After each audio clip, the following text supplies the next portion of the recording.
From UFOs to psychic powers and government conspiracies, history is riddled with unexplained events. You can turn back now, or learn the stuff they don't want you to know.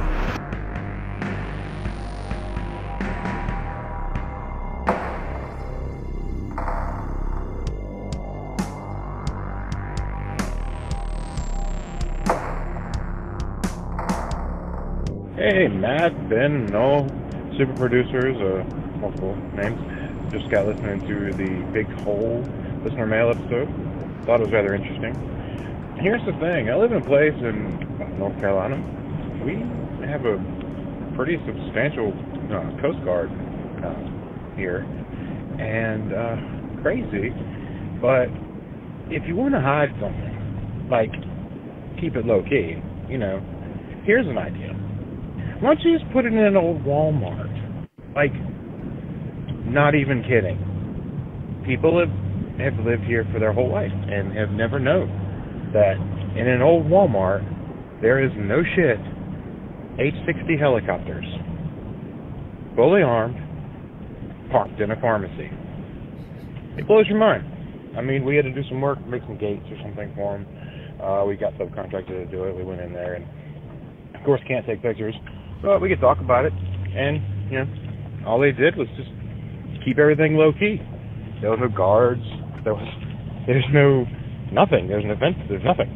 And it's amazing, but, I mean, there's actually a chunk of it cut out and rented like a Harbor Freight.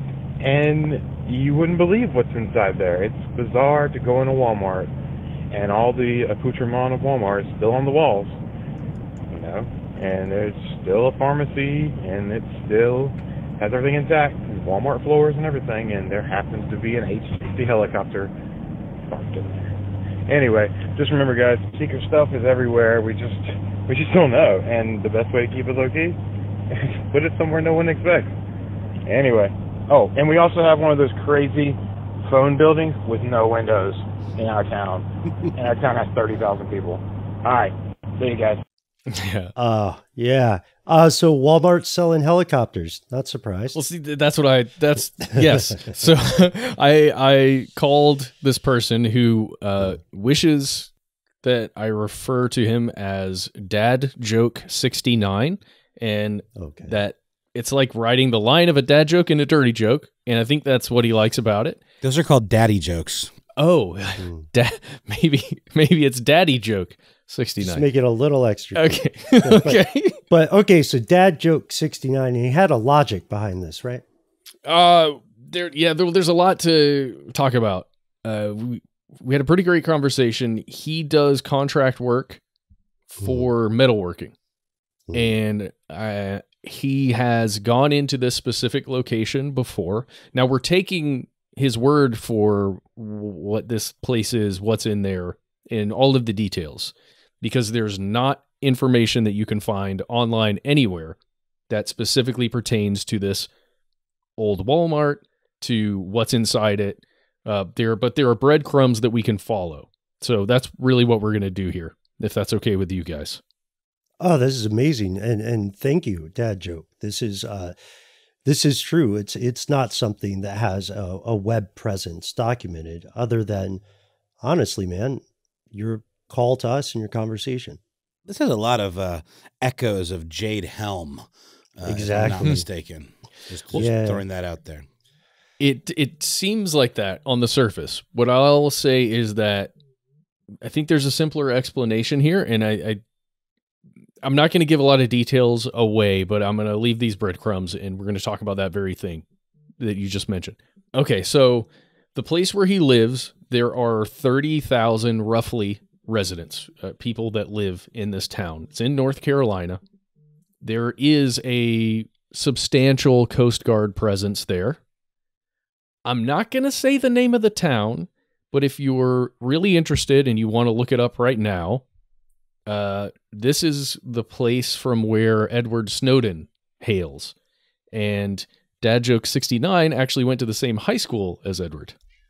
And they were very close in age there. Pretty cool, right? So this place, this specific location, I looked at it on Google Maps. You can actually find it.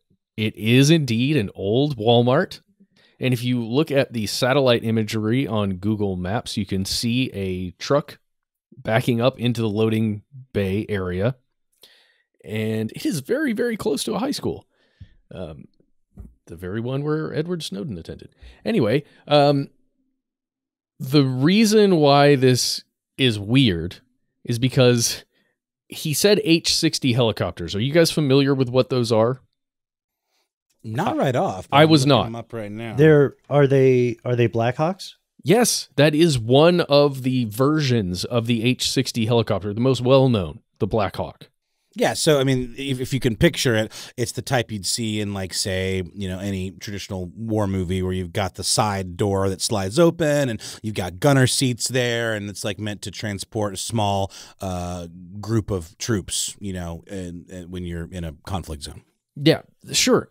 And they also have versions that are specifically used by the Navy. They have a different name to them. The Coast Guard has versions of this that they use. You've seen likely images or video of the Coast Guard going in for rescue using one of these helicopters, an H-60, just, again, a modified version that doesn't have the heavy weaponry.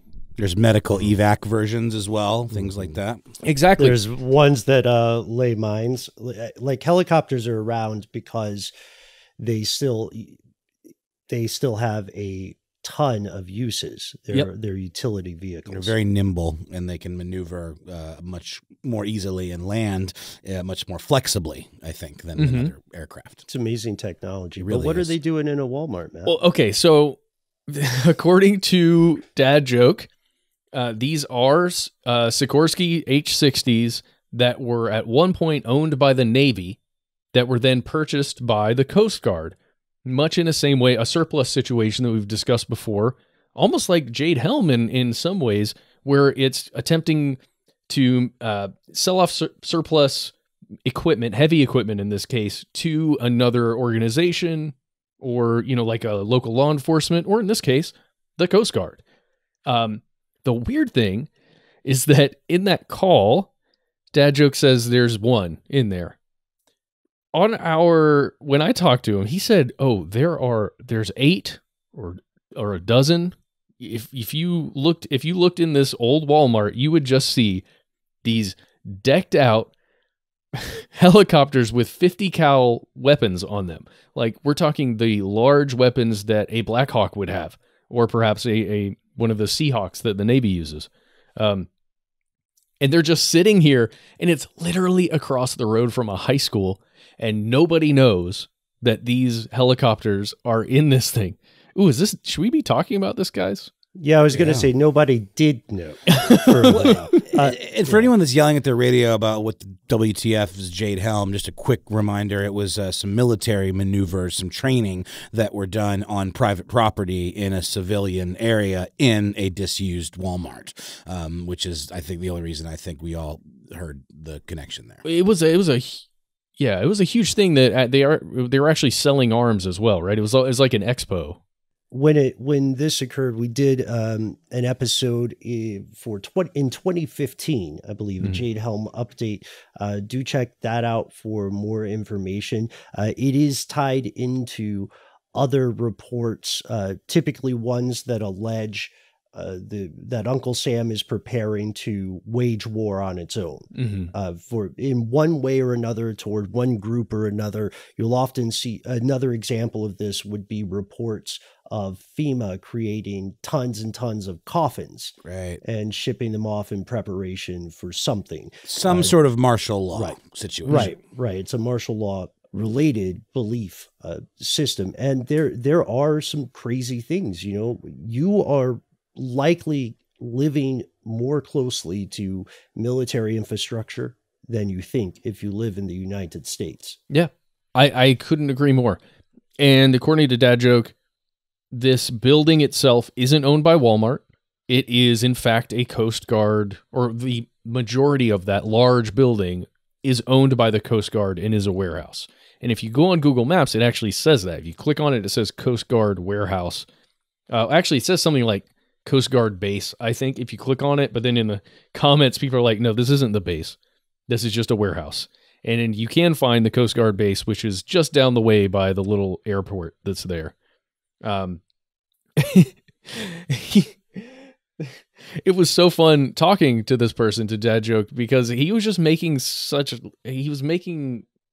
I don't know, it was just almost a joke to him. He's like, yeah, man, it's crazy. Like, there's all this serious equipment right there. Nobody knows it's there. And he was just making, he was joking about it as though it's just weird. It's strange that this is even possible. And we both felt it was very odd that these helicopters weren't kept on the Coast Guard base, which is not that far away. And if you look at it, from the top down, there's a ton of space over there. You could easily put them down there unless you were hiding them for some reason. Yeah, and then there are also, there are things that could be done to render them unflyable or unusable that might not be readily apparent. Well, they do. He said they always take the propellers off. Yeah, okay, yeah. So you wouldn't want to try to take one in a hurry. Yeah. Because you'd have some assembly required, like IKEA. But also, I'm wondering, too, how many people in that area would know how to fly one? Yeah. Well, the Coast Guard folks, I bet there's quite a few over there. That's what I'm saying. It's not like a car that could get stolen. Mm-hmm. But it is a cool thing. A helicopter specific guy on your heist team, just like an A team. He's the chopper pilot. That's what they call him in that crew scenario. Really quickly, I just wanted to double back to the Jade Helm thing. I said that it was a series of training exercises that were taking place in civilian areas. The Walmart part of it was part of a big group of conspiracy theories, not confirmed. There were a bunch of Walmart closings that took place around this, and there were theories that they were directly caused by using them as some sort of base or some sort of hub, for this martial law takeover that we're talking about, but it wasn't confirmed. Yes, but ultimately, Jade Helm 15 was a military exercise and weapon sales opportunity. 1,000,000%. Mm-hmm. Well, also information warfare opportunity. Exactly. That's how I would classify it in retrospect. But what I like about this story, Dad Joke and Matt, is that first off, this is clearly a true event. Secondly, it reminds us of the interaction between public and private entities. Like, the military buys up a ton of private stuff, forget every year, every month. In our own home base of Atlanta, Georgia, a quite large military installation was actually sold to a filmmaker of note, Tyler Perry. So it became a film studio. Mm-hmm. This kind of stuff happens. It's a two-way street. So it's not, with that context, it's maybe not so surprising that these copters are housed or warehoused literally in a former Walmart. But it is surprising that everything seems, as you said, Dad Joke, so low-key about it. Yeah. The parting quote, one of the parting quotes from Dad Joke was, "You think you've got it all figured out, the government's all these powerful people hiding all these secrets, then you just realize it's a bunch of local guys and they put all their stuff in the old Walmart." Anyway, just thought that was fun. That's great. But we're running up on time here, guys, but I just wanted to note a couple other things about this place, this area of North Carolina. Right up the way, a little northeast of here, like very close, is the academy training facilities. You may recognize Academy, the folks that were once Blackwater and XE and all these other things. They spell it with an I instead of a Y. Yeah, I don't know why that part gets me. I messed up and I said, "Oh wait, Academi," and he's like, "You mean Academy?" I was like, "Yep, sorry, yep, Academy. That's it." Well, honestly, Matt, I was often saying Academi because I wanted to separate it from Academy. Got it. So I think we both did that. Lest that just really near perfect film series would ever get involved with that group. Near perfect. Okay. Wow. Agree to disagree. Oh, you know who would have been great for this episode? Who's that dude that makes the helicopter sounds? Michael Winslow? No. Yeah, Winslow, right. Yeah. From the Police Academy movies. Dang, he would have been perfect for this. Oh, well. Police Academa. Indeed. Ben, which is your favorite Police Academy movie? 6? Oh, no. Number 4 by 4. far. Mm-hmm. Yeah, for incredibly profound reasons. Which we will leave to the imagination of the listeners. Which we will leave to the imagination. Check out Rotten Tomatoes rating. That's all you need to know about that and other masterworks such as Jeff Goldblum's Vibes. I'm sorry, Matt. Always Vibes. Always pro vibes here. Last things. Dad joke 69 says never ever take a Cessna plane or like a small plane. He said never do it. And I mentioned, we hear a lot about when planes crash, it's like those single engine, sometimes twin engine, smaller planes. And he's like, I'm telling you, I have done work on these small planes where I am just welding the most crucial parts of these planes. And they just go and fly. And I swear to you, I'm doing great work, but I'm just welding these really important components, and it scares the crap out of me knowing somebody's going to fly it. Just something to think about. And the last thing here is that Dad Joke has come upon an expired, a vial or a bottle of one of the COVID vaccinations that he's got. He was given to him because it's expired and they were going to throw it away. So he was just like, well, can I just have it? And they gave it to him. He wants to send it to us so we can, study it further in the future when we find out, I guess, about something with the vaccines. I don't know. Just look out for that, guys. If you get a weird package in the mail and it's a vial, that's all I'm saying. One person's weird is another person's Wednesday, Matt. Well, hey, consider this our Wednesday or Tuesday. But yeah, all right, that's it. And we're going to take a quick commercial break. And we'll be right back with more Listener Mail.